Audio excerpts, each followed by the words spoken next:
Ladies and gentlemen, welcome back to another episode of the What Are We Doing podcast. My name's Levi McCurdy, and this is episode 168. Thank you guys for all the kind words on the new backdrop. Jeff said he hated it.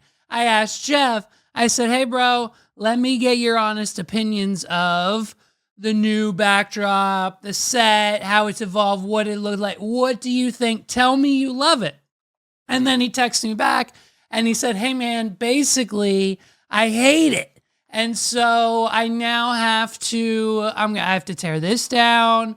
I have to and I got to order something new. This costs so much money already. Now I have to spend more money because Jeff hates the backdrop, dude. Can you believe it? What are we doing? I mean, it's honestly, he has to get a button press. He has to get a button press because now, if anyone's opinion matters on this planet, it's not mine, it's not yours, it's Jeff's. And so Jeff hates the backdrop, and, you know, I loved it. I asked Megs, I said, Megs, do you like the backdrop? She says, yes, I love it. I asked other people, they love it. But Jeff hates the backdrop. So what I need everyone to do is destroy his life. We need to pretty much make him just a little bit miserable. So find Jeff on all the social media platforms and just leave comments like, why don't you like the backdrop? Why do you hate the backdrop, Jeff? Jeff, what don't you like about the backdrop? Jeff, why do you hate the backdrop? Jeff, why do you hate the backdrop? On every single one of his Instagram posts. Go find Jeff on Instagram and leave a comment on every one of his posts. Right now, for the 14 people that listen, he'll be like, oh my God, that's so many comments on my Instagram post. I hate it. My life is miserable. And then it'll be a success. What are we doing? And so basically, that's what I'm talking about. Jeff hates the backdrop. Can you believe it? I can't believe it. I don't know. I'm going to ask him again. I'm going to let it marinate. I'm going to let him get used to it. I'm going to let him understand what's going on, and then I'll ask him again, and if he inevitably then doesn't necessarily hate it, then maybe we can still be friends, and maybe we can keep the backdrop. But as of right now, as it stands, Jeff's opinion, he hates it. I mean, I'm sure everyone else does, but that's not what's important. What's important is Jeff's opinion. And so we're kicking off this episode, guys. It's going to be a little light before we get into the heavy. So let's take a deep breath.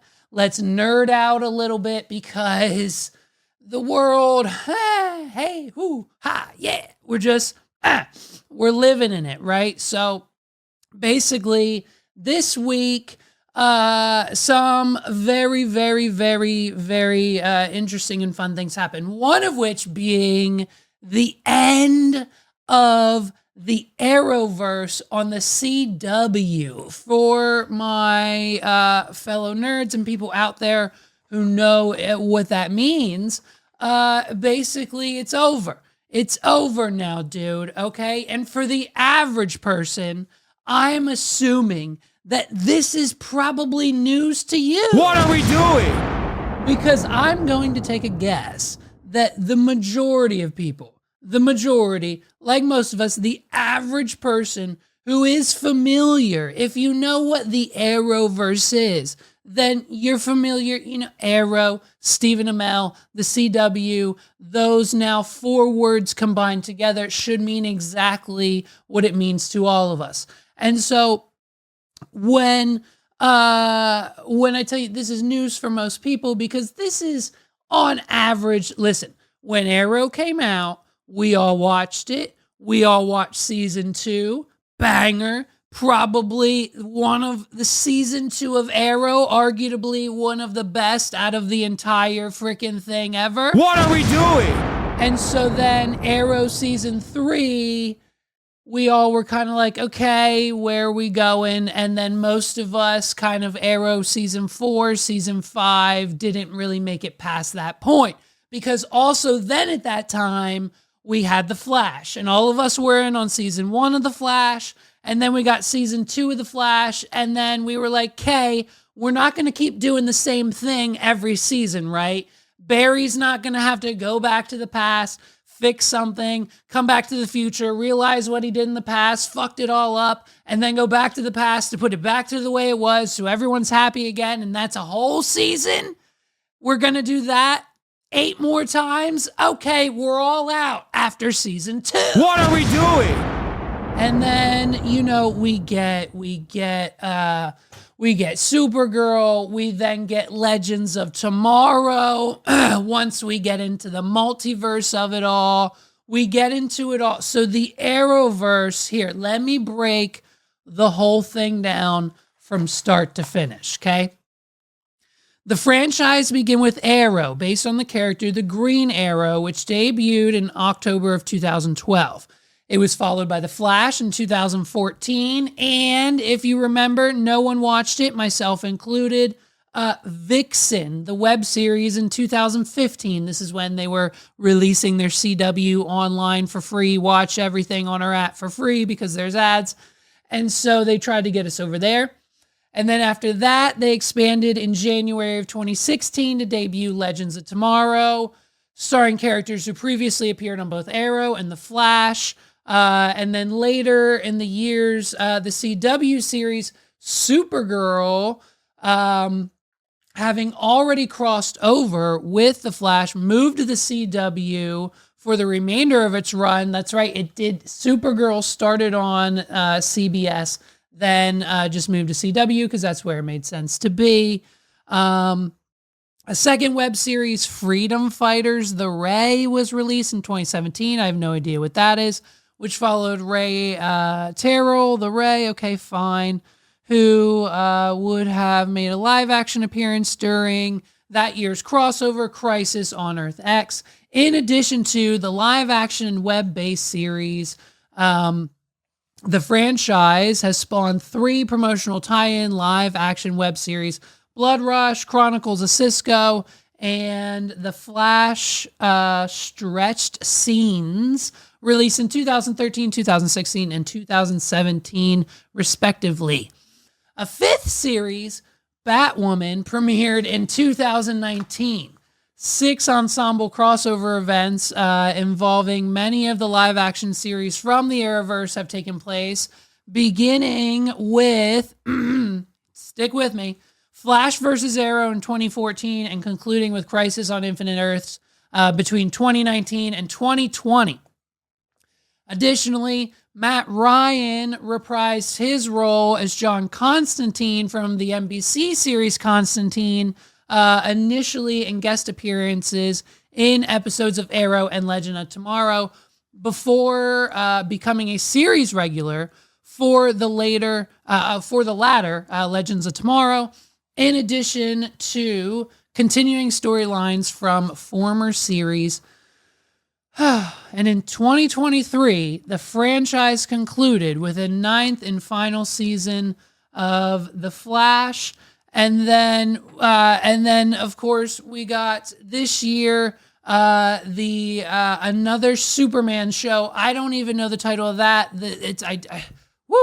I don't even have that information, of course. This is how prepared we are for this episode. You know what I mean? What are we doing? So, the Superman series ended this week. They finally, indefinitely, dude, killed off Superman. Spoiler alert if you haven't seen it, but hey, it's fine. He can be back. He'll come back. It's Superman. It's so weird. He had kids. His kids had kids. So we've got little baby mini Supermans running around. We see his soul leave his body. He goes and finds Lex Luthor, who's now dead because he put him in prison. And then boom, he sees Lois Lane and he crosses over into heaven or whatever remission, whatever you refer to the afterlife as. And so that's the end of that series. And that's a dunzo wrap-so for the DC Universe TV shows on the CW. And basically we have no one else but James Gunn to thank for this. He is now in charge since Marvel kicked him out for what? He had like a tweet from like 2014 or something. What are we doing?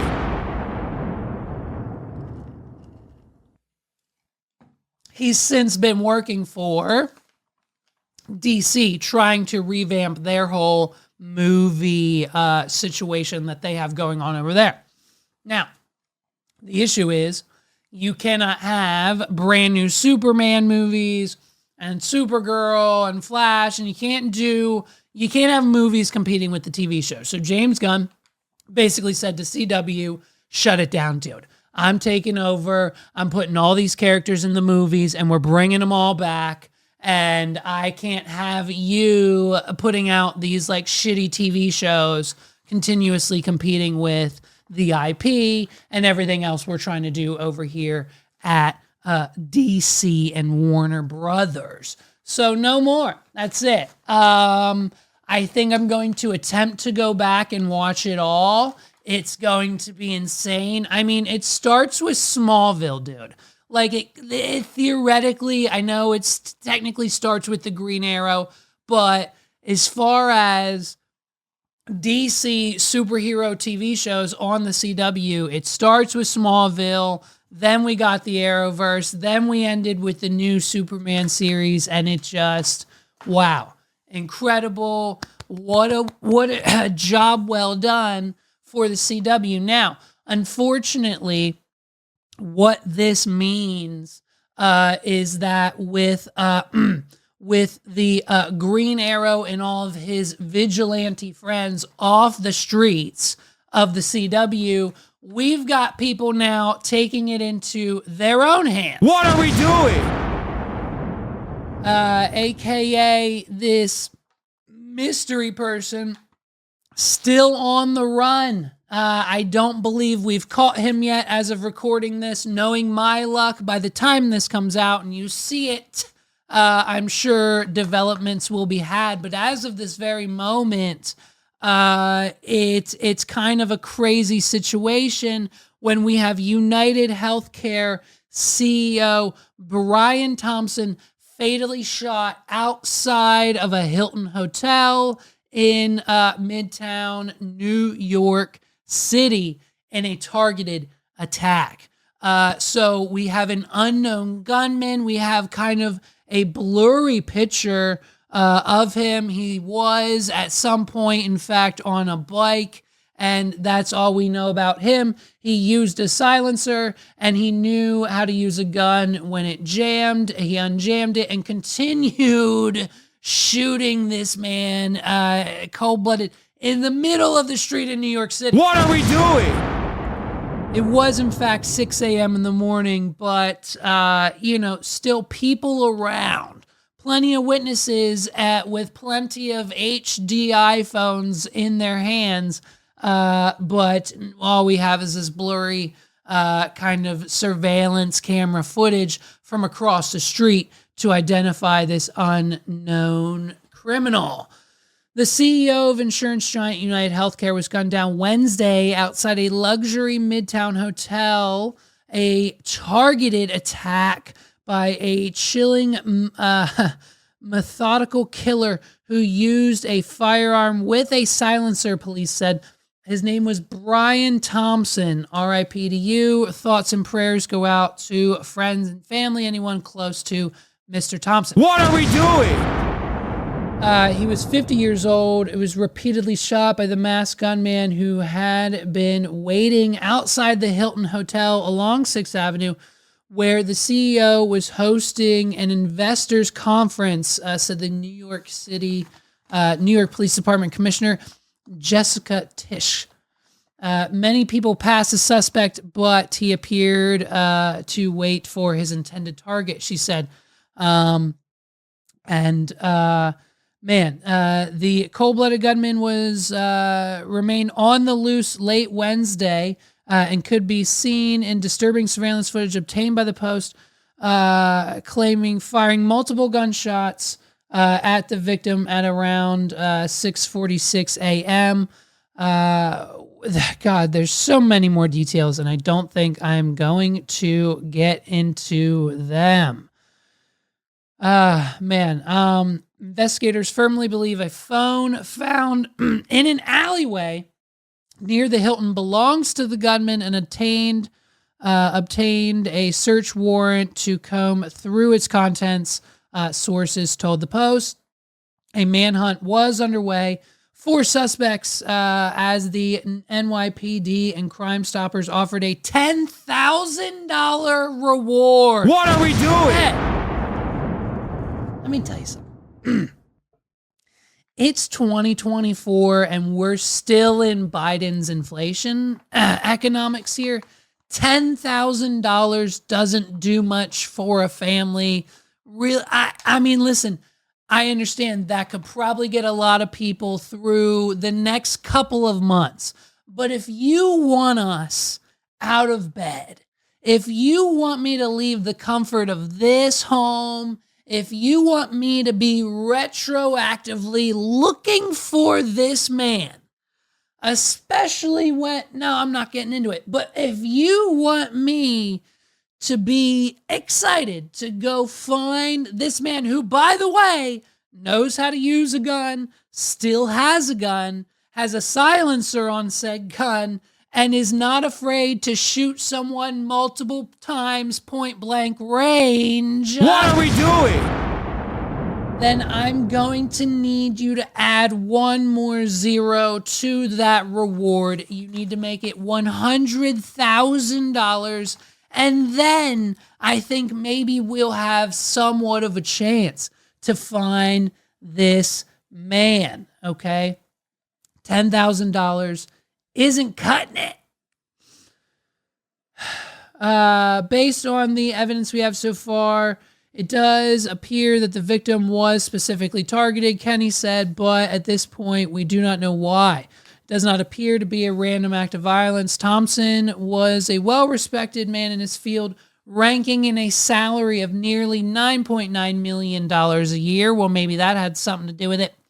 To head the nation's largest private health insurer, according to Economic Research Institute. So there's also stories out now that the shell casings that were found on the ground that day also had words engraved into the side of them.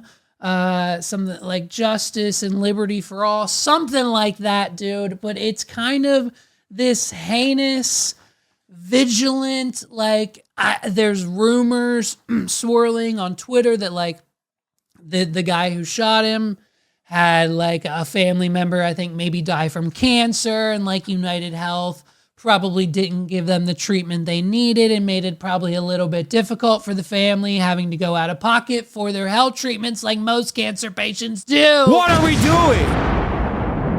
But our higher ups are making tens of millions of dollars a year. Listen, it's unfortunate, but I don't think anything else has come from this story. Let's double check. Manhunt for killer enters third day. I mean, so still on the loose. Don't think, maybe, don't know if they're gonna find him.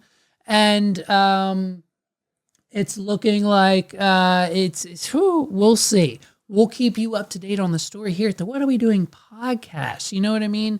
So listen, for those of you who don't know, we've got, boy oh boy, this weird beef we have now stirring up within the rap hip hop industry and the stand-up comedy scene. I mean, weird times, like I said, in the United States. It's weird times.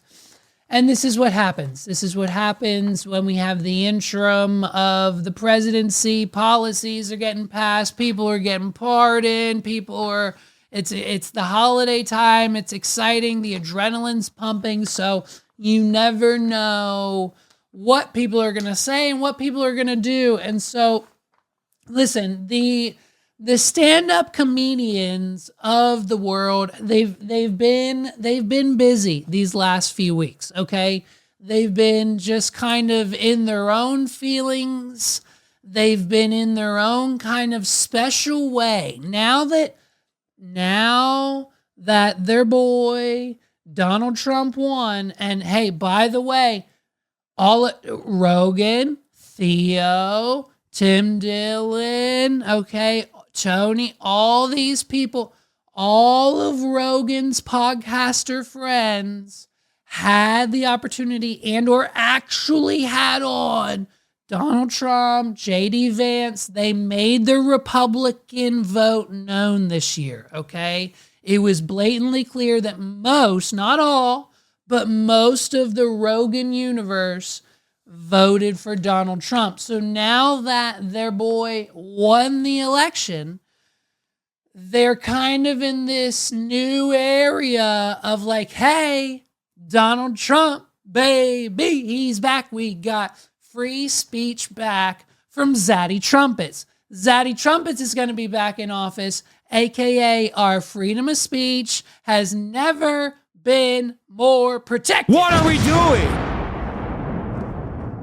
And so they're all kind of wilding out right now. They're in their emotions. They don't know what to do. For example, we've got Brendan Schaub. He's over here crying for 30 minutes on his Thick Boy podcast from like a 4-word Nate Diaz tweet. Joe Rogan, he's on his way to becoming unhinged now. We've seen the full transformation of Joe Rogan to where he's now calling out Joy Behar for calling him out on believing in dragons, to the point where he's claiming he doesn't, but deep down, Daddy Rogan, we all know, baby, you believe in the dragon. What are we doing? Bert Kreischer cannot stop lying to himself. Bert Kreischer is on a podcast every single week, whether it's his own, whether he's a guest, whether it doesn't matter. Bert Kreischer will not stop talking to the camera saying, oh, I don't read the comments. I don't read the comments. I'm not affected by the comments. The comments don't bother me, bro. I don't read the comments. I don't read them. But then when he's 2 double tequilas, triple vodka, triple Tito's and sodas deep every single weekend, he gets on his phone, he opens YouTube Studio, and he goes directly to Reddit, and he reads every single fucking comment. What are we doing? And so now Bert's on his podcast crying because Reddit, in its infinite wisdom, this is why we love Reddit. I don't understand it. I don't use it. But when I hear about the things that happen over there, I get real excited. Like all the Wall Street Bet stuff, all the podcast stuff, all the drama stuff. Reddit's the place to be. I got to learn how to use Reddit, dude. But apparently, the people of Reddit are now taking bets on over under when Bert Kreischer's going to have a fucking heart attack and kick the bucket. What are we doing? And as soon as Bert found this out, he wasn't happy about it. He started crying. He started having a breakdown because he thought everyone loved him. And the issue is, when you're rising to the top, they do, Bert. When you're rising to the top, they do. They love you. You're the greatest. You're the best. And on that way up, we all did.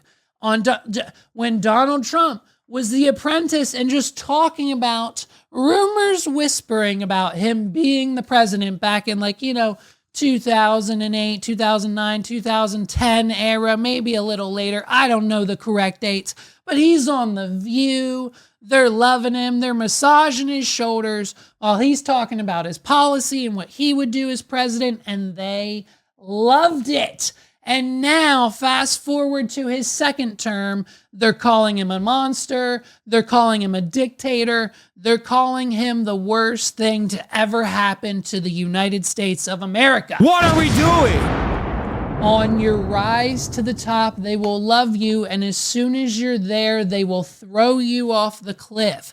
We've seen it happen time and time again, and Bert Kreischer isn't handling it well, to the point where he's physically crying and being emotional on his own podcast, talking about how he doesn't read the comments, but somehow finds himself in the comment section of every single Reddit post that his name is attached to. Then you got Tom Segura, shaved his beard. Everyone fucking made fun of him. Of course, he couldn't wait to run to his wife, Christina, and cry about it. And to top it all off, we've got Tony Hinchcliffe doubling down on his Donald Trump Madison Square Garden rally, Puerto Rico joke. We covered it like 2, 3, 4, 5 weeks ago. Now we've got the official drop of garbage. Tony Hinchcliffe's new comedy set. We're not calling it a special, okay? We're not calling it a special. What are we doing? The Tony Hinchcliffe garbage is not a stand-up special.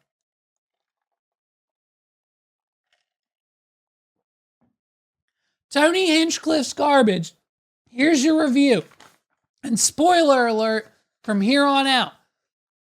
Tony Hinchcliffe's garbage is a 30-minute stand-up set. It is not a special. It is in a 4x3 square, weird, vertical, like shape of a resolution, okay? Not HD, nothing, no 4K, nothing.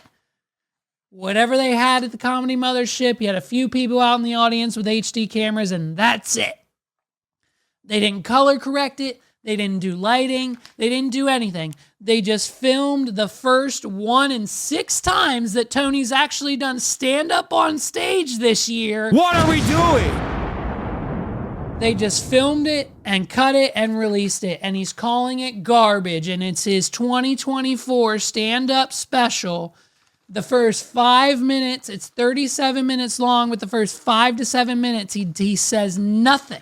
He says absolutely nothing than just 3-word sentences, and after every 3 words, the audience claps and laughs as if he is the most hilarious man on the planet. Fast forward to him getting through the, hey, how's your month been? It's awkward for me, huh? I got canceled 3 times this month. Ha ha. Once we get through all that nonsense, he then, the only bit he has, which we milk for 15 straight minutes, is about how YouTube has come out with 3 new magical words you cannot say. And apparently, Tony Hinchcliffe is the only person who got the memo. What are we doing? I didn't get an email about it. Podcasters didn't get an email about it. Other comedians didn't get an email about it. Tony Hinchcliffe is the only one who knows that you can no longer say the F word when related to our allies in the LGBTQ plus community, the 3-letter F word that no one really likes to say anymore. The C word in reference to, you know what I mean, a kind of a mean, argumentative female. Some people would use it. Listen, apparently they say it in England all the time, okay? It's fine, but we don't say it here in this country because it's a bit disrespectful. What are we doing? And then there's one other word, which I'm sure is just a word that no one should be using on a daily basis anyways, and Tony's pissed about it because this means he can't say it on Kill Tony Live because YouTube is where they make apparently a bunch of money from the advertisers on AdSense, aka they won't be monetized. If someone comes on Kill Tony and says the F word, the C word, all these forbidden words, now Tony won't make his nut for the month, and he can't afford whatever hotel room he sleeps in on a nightly basis. And so we get through that 20-minute bit. Then he talks about Donald Trump some more, and that's it, dude. He doesn't say anything funny. He doesn't say anything that we didn't already know, and he is just riding this wave, thanking God, praising whatever fashion manufacturer makes the vest and belt buckles and the tightest pants on the planet that he wore during this special that Donald Trump won the election. What are we doing?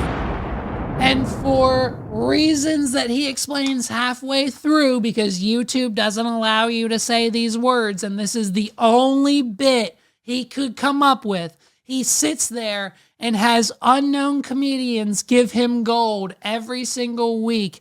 And the best bit that Tony Hinchcliffe can come up with, because he could be ripping off these guys. Half these guys are not the William Montgomerys. They're not the Casey Rockets. They're not the Dave Lucases. And Dave Lucas, by the way, just steals his jokes from Twitter. So let's just be real about what it all actually is. He could be stealing the jokes from his stand-up comedy people that does his show every week, because half of them won't make it.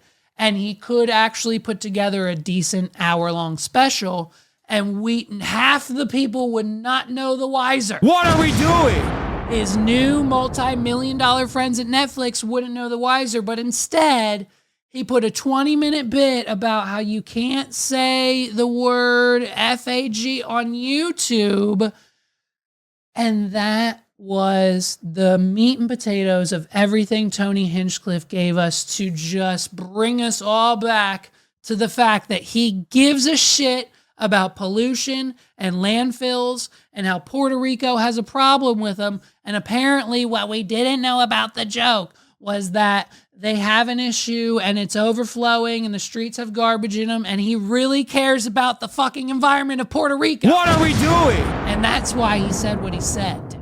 So get with the times. So all of that leading up to the fact that we have heard not yet one thing from our boy that is worth talking about until now, Andrew Schultz. And so Andrew Schultz is now seemingly trying to get a slice of that monetization pie that Drake got a few months ago by beefing with Kendrick Lamar. Can you believe this? So Kendrick Lamar, for those of you who don't know, dropped a mediocre surprise album like we said he would. We predicted that here.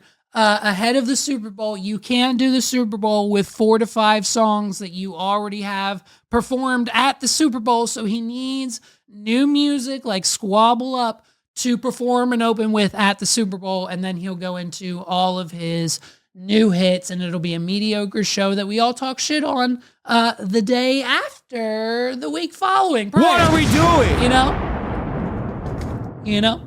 And so, listen, so if you haven't heard any of the new Kendrick Lamar album, that's something you're not missing out on, because guess what, dude? The first 30 to 45 seconds of Squabble Up is the only song worth talking about. That's it. You won't hear any of them on the radio. You won't hear any news about it. It'll be over in a minute. The only reason I'm here to talk about it is because I'm within kind of interested in the comedy and the hip hop scene. Shout out to 280 Plus. We're going to talk about it. It's Kendrick Lamar versus the white comedian. So Kendrick Lamar releases this album, and in one of his songs, he mentions a line. Here's the lyrics. He says, "Don't let no white comedian talk about no black woman.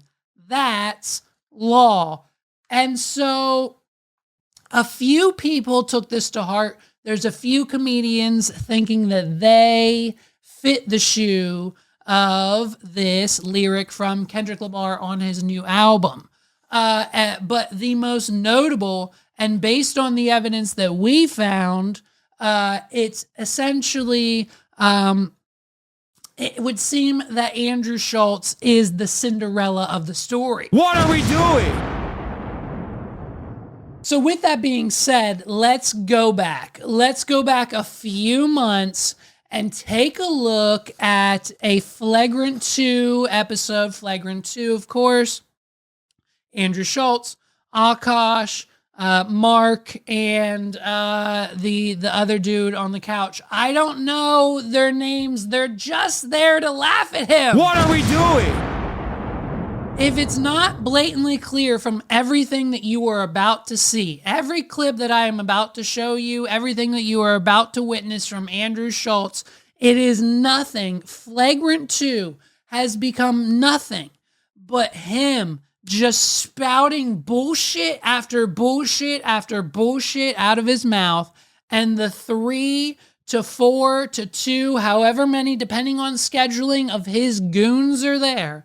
They are just there to justify, laugh at, and give Andrew a pass for whatever he has to say or whatever he thinks the hot take of the week is. What are we doing? Their opinions don't matter.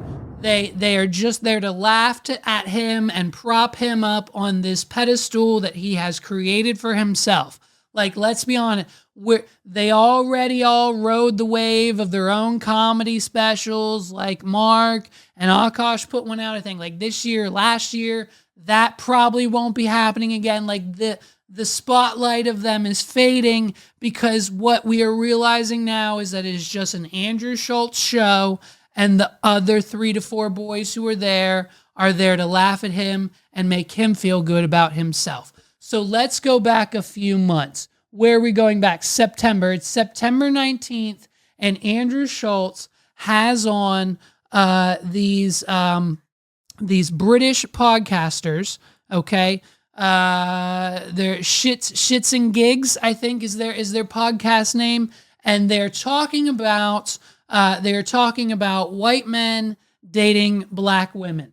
And so this at first wasn't an issue. Let's take a listen. Glow up the other culture. Yeah, so you'll see a guy who's had a black girlfriend, all of a sudden he's got buzz cut, like clean shape up. Glows up, bro. Yeah, I like that. I like that. They shave their hair because they start losing it. Because they're so stressed being around this black girl complaining about shit all the time. That's why they got to shave their hair. Nah, bro. White guys with black girlfriends, they grow a beard because there's up. more cushion when they get slapped the out of them. That's hilarious. I think the black girlfriend effect, it might be a protective instinct, bro. You think? Protective. Yeah. Do you guys have you ever had black girlfriends? Yeah. Have you ever had white girls? Yeah. Oh, wow. Okay. What's your favorite?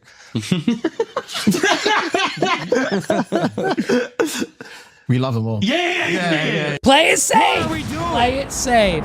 Play it safe. Okay. Yes, we love them all, and as do we. Okay. So that was the start of this whole thing. Fast forward to like 3 or 4 weeks later. This wasn't an issue until the British boys flew back home and went on their podcast. And I guess what happened was, much like things do, it was a slow snowball effect to the point where some of their audience wasn't really aware of their appearance on Flagrant until a little bit later. And once their audience digested everything that happened there, they weren't too happy about what was said. And so there's obviously underlining racist tones, like just claiming that black women will stress white men out and make them lose their hair, which is obviously not true. Okay.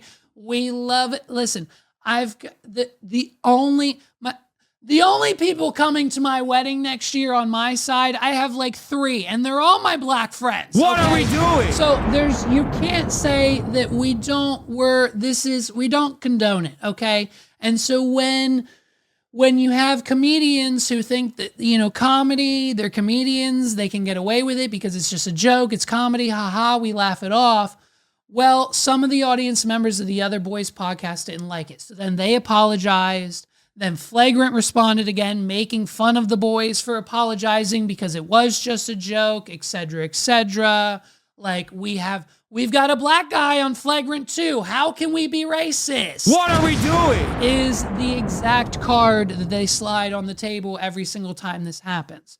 So we can blatantly kind of, assume that the lyric on the Kendrick rap was 100% about Andrew Schultz. Now, Andrew is smart, and he knows that the lyric is about him, and there's one thing that Andrew Schultz has wanted since the very first day. Since the very first day Andrew Schultz started Flagrant 1, started whatever podcast and whatever radio studio, since the very first day he knew he was recording a podcast episode with Charlemagne, Andrew Schultz has had one goal, and that is to have Drake Aubrey Graham on his platform.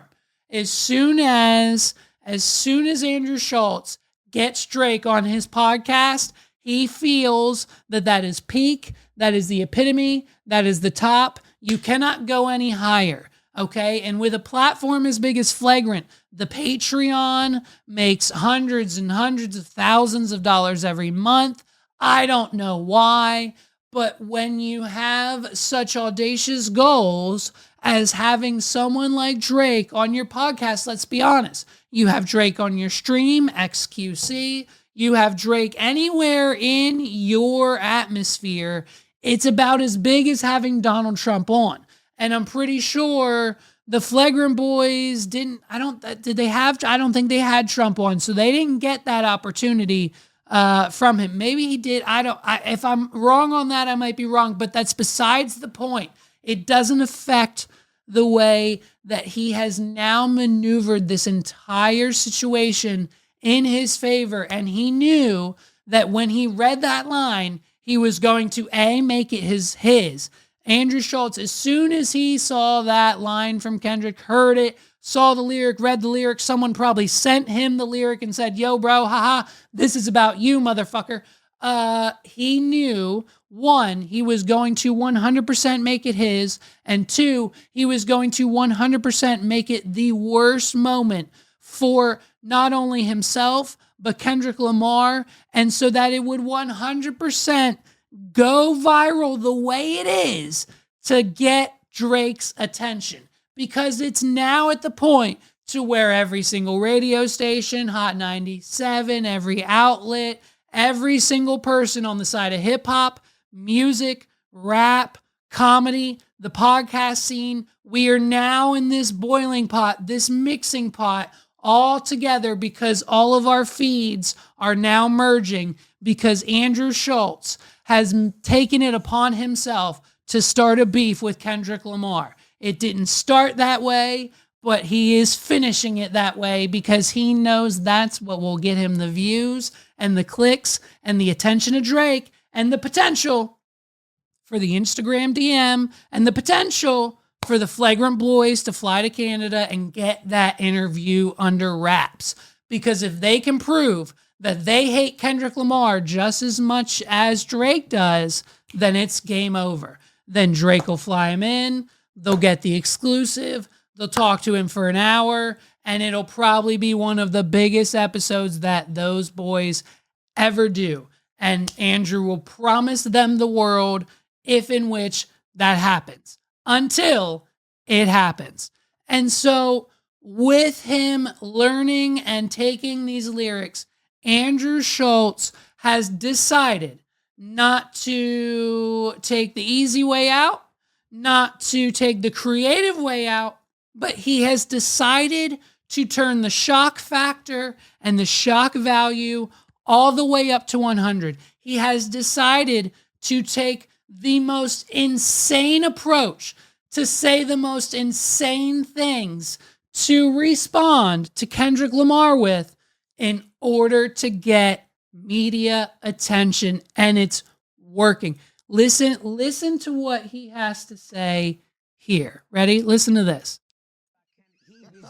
It's very important to him to protect black women. That's why he's never done a song with... I apologize. Let's pause for a second. This is Akash. This is Akash backing him up on this, okay? And so this is them calling Kendrick a hypocrite. Like, if Andrew Schultz can't just joke on a podcast about white men dating black women, then why can Kendrick Lamar call them out for that when Kendrick Lamar does features and songs and has lyrics about black men hitting black women and black men who have hit black women and domestic violence and all these other characters that Kendrick Lamar surrounds himself with, but Andrew Schultz is the victim here. Andrew Schultz is in the wrong.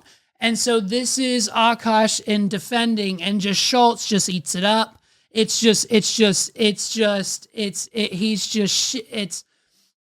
boy, oh boy, does he just bask in the sun. Look at his face. I mean, you can see it on his face now because he knows Akash is going to cook here for the next 60 seconds and he's just going to eat it up. And they think they're destroying. They think right now they're in a beef with another comedian and they're destroying him, when in reality, they don't stand a chance. It's the comedy versus rapper beef doesn't work. Like, this is cringe and it's disgusting. And so this is Akash's defense of the whole thing. Listen to this and then we'll get to Schultz. Ready? It's very important to him to protect black women. That's why he's never done a song with an abuser confirmed. He's never done a song with anybody that's suspected of abuse. He's never threatened to remove his music from Spotify because they removed R. Kelly's music, who for sure and held captive underage black women. Hold on. This is all very important to Kendrick. Wait, just let me understand what's going on here, because I think that you're using sarcasm as a comedic device. It is a comedic device. But you're so smart right now that I don't know if you're serious or making jokes. Are you saying that Kendrick Lamar put it on wax that he is protecting black women from white comedians' jokes, but not the kidnapping, molestation, and of R. Kelly? And actually, in reality, he would take his own music off Spotify to protect. Oh, that's it. The other word you can't say on YouTube is the R word. What are we doing? That's it. That's it. Well, and of course, we don't like that word anyways, okay? We would never, you can't, listen, that's just, we don't, and that's just the whole point of this, because you can't condone essay and just, listen. Protect R. Kelly? Yeah. Someone who's kidnapped, a sexual molested, predator, and black women? Oof, children. Are you saying that he's done songs with other men who have potentially put hands on black women? Not potentially, confirmed. Wait a minute, convicted? Yeah, I don't know what you call Chris Brown, but yeah, whatever that is. Not breezy. Look, dude. Look. I understand that my style of satirical comedy, my satire, my dry humor, my interludes, my ability to go from serious to not instantly, my ADHD, I understand that this podcast is hard to figure out. I understand that, like, most people don't get it. And then, hey, once you do, it's kind of like a light bulb, and then you're in and you're a fan and you're along for the long haul, right? And so we're slowly kind of building that audience here, but it's a very unique taste. But this type of deflection and especially, listen, I'm just gonna say it right now. We've uninvited. We're cutting him. We're not with Andrew anymore. Okay. If you see me and Andrew and anyone else in a room together, I'm literally not with him. I'm with literally anyone else. Like, I don't have, you know what I mean? We're not associate. The fact that Andrew has surrounded himself with every ethnicity basically on the planet so that he can do whatever and say whatever in the respect of stand-up comedy. I don't think it's a road that you should be going down. Like, these are not, yeah, we get it, but like, yo, that's kind of the rap game. Kendrick Lamar just said the same thing that they're saying about Kendrick Lamar about Drake. Like, there's Diddy, there's so many. The rap game is kind of notorious for this. There's only a handful of artists who don't necessarily have their hand in the pot of doing bad things. And that doesn't go for white rappers either. What are we doing? Like, let's be honest. Like, Marshall Mathers has a past. I'm sure Jack Harlow has done some terrifying things himself. Like, there are, like Macklemore, the Precious, the Saint, the good boy Macklemore has he has a history with drugs and alcohol. He's on this whole sober kick. He's preaching for the war over in listen, all rappers, all celebrities, all comedians have their flaws. Every single human being has their flaws. But when you use their flaws against them in the name of stand-up comedy, it just, especially when Kendrick Lamar never said a name to begin with. It just doesn't seem... It's gross. It's gross, and we don't like it. So now we get to the, like, this part really just kind of I don't understand it. I don't know why we had to turn it up to 10. I don't know why we had to go this way. But this is Andrew Schultz talking about what he would do if this beef between him and Kendrick Lamar would ever turn to a face-to-face, in-person, physical altercation. This would be Andrew's approach. They will kill me. They will destroy me. They'll find me in the street. They'll cut me up. They'll shoot me. They'll do whatever. Talking about Kendrick's entourage. But just Kendrick, I would make love to him. And there's nothing he could do about it. Just Kendrick Lamar, I would make love to him. And the only thing that he could do is decide if it's consensual or not. That's the only... And the only thing that everyone else in the room can do at this point, because they are so uncomfortable, Akash is just laughing uncontrollably. What are we doing? Because he has no idea where this came from. He has no idea why he's saying it. And he just can't help but laugh to cover his nervousness, his uncomfortableness. Mark is just sitting there thinking of the best thing he can do on the laptop. Mark is thinking, okay, oh boy, I gotta get the fuck out of here. I hope my podcast pops off real soon, dude, because the best I can do is a picture of Kendrick Lamar and Taylor Swift. And then the man on the end, I mean, this guy is just to the point where he can't, he's speechless. He does not say, he says maybe 3 words in this whole next 3 minutes that we have to get through. And it is just a blatant abuse of privilege and power and platform.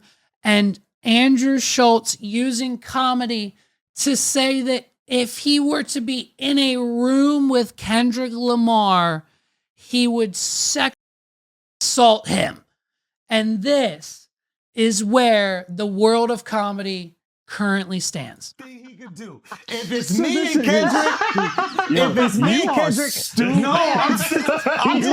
is about physics. It's about physics. I don't even know if I'll get hard. But if we're in a cell, there's a chance that if we're in a cell and we're bored and we done tattooing each other, whatever you do in the cell, and we ran out of board games and we did all the other things, more racist shit. What are we doing? It doesn't stop. Cleaned everything, and I'm like, man, I might as well f you.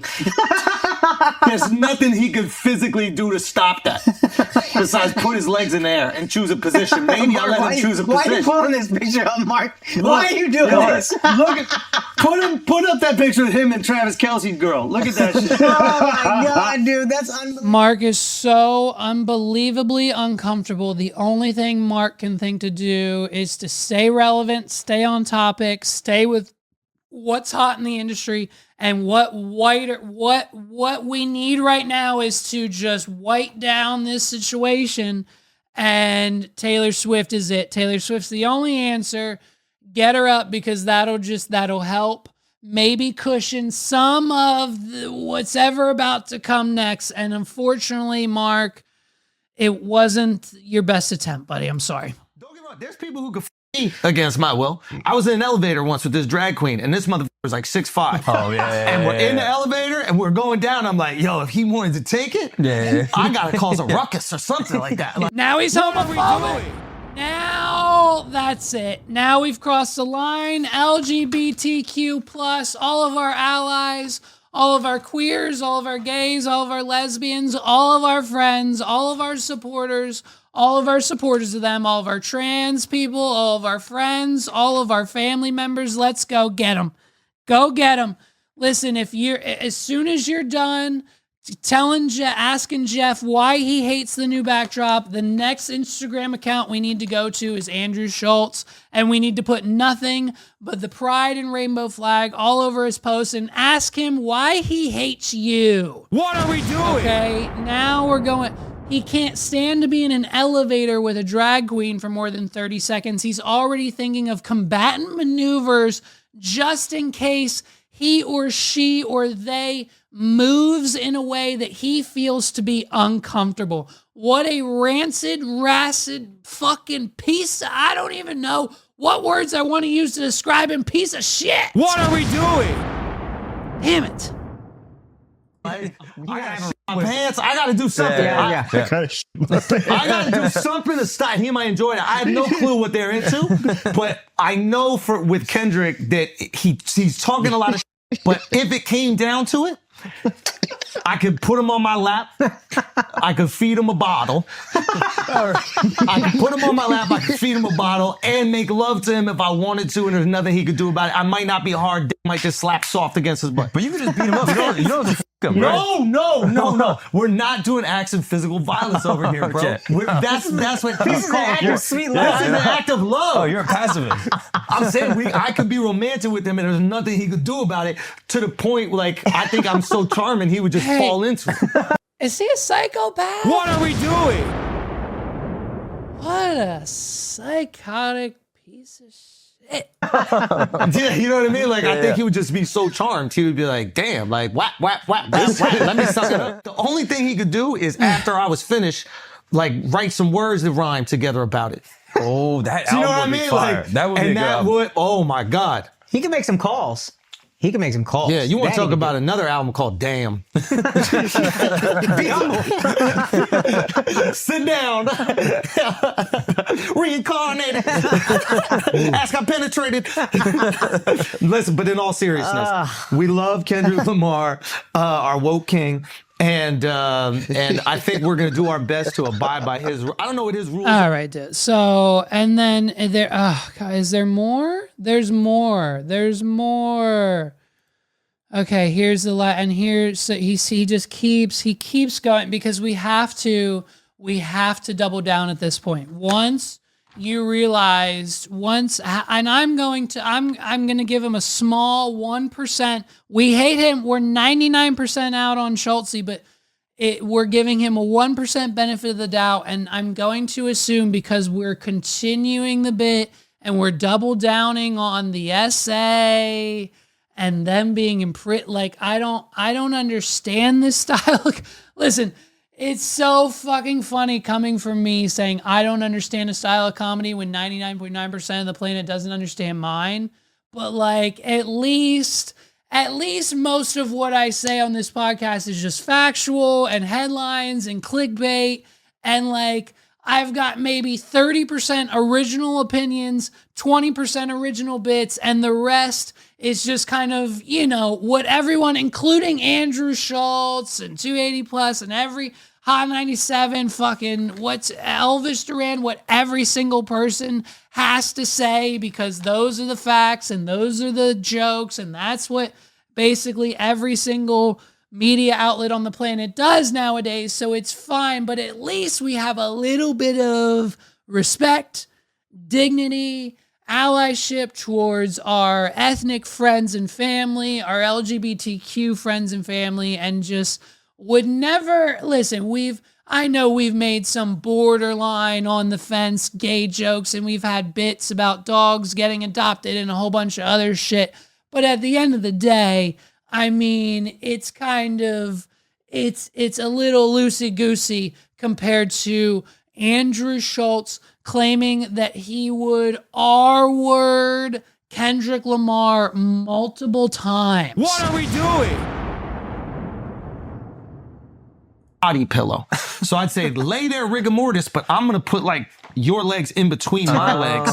Do you know how like pregnant women sleep? Like a waifu. That's your wife. He's my waifu. Yeah. Absolutely. Hell yeah. 100%. Only white comedians can make this joke, bro. I don't even know if we can, bro. This is a new law. Yeah, you should have said that. White comedians don't drop up me in the ass.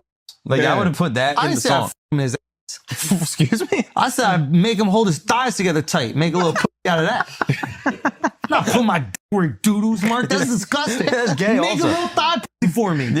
But he just said it. He just said it. What are we doing? He just said he just said it, man. It's gross. Squeeze it tight. I need you like this. I need thigh pussy. And this dude, two. just the uncomfortable of Akash. If dude, I know for a fact that Akash needs, his wife is bothering him on a daily basis of just telling him to leave this podcast, start your own thing. The Patreon followers will come for you because this is not it, bro. Make a little thigh pussy for Like, me. Squeeze it tight. I'm sure Mark's wife feels the same. I mean,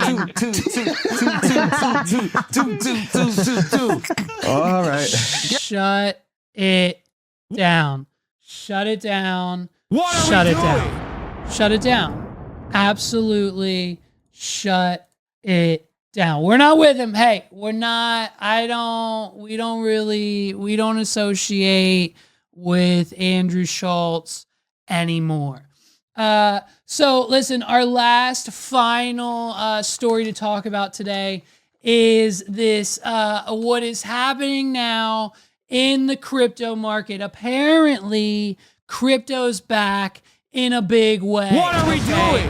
And to kick off this comeback, we have none other than Haley Welch, the Talk Tua, the Hawk Tua herself. Spit on that thing.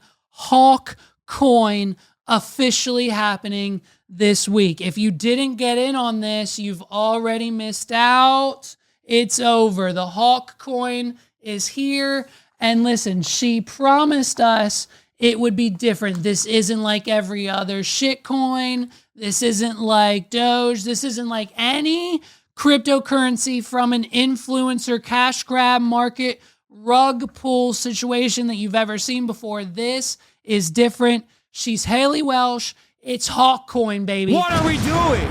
And so, with everything that she's done, we went into this with such high hopes and trust in Haley. TIH is what I'm saying. You know what I mean? We put all of it. I had about $5,000 ready to go for Christmas gifts this year. But basically, when she got on that camera to start and said, hey, what's the move? What's one thing everyone needs to know in bed? And she's like, listen, here's the secret, ladies. You got to hawk to and spit on that thing.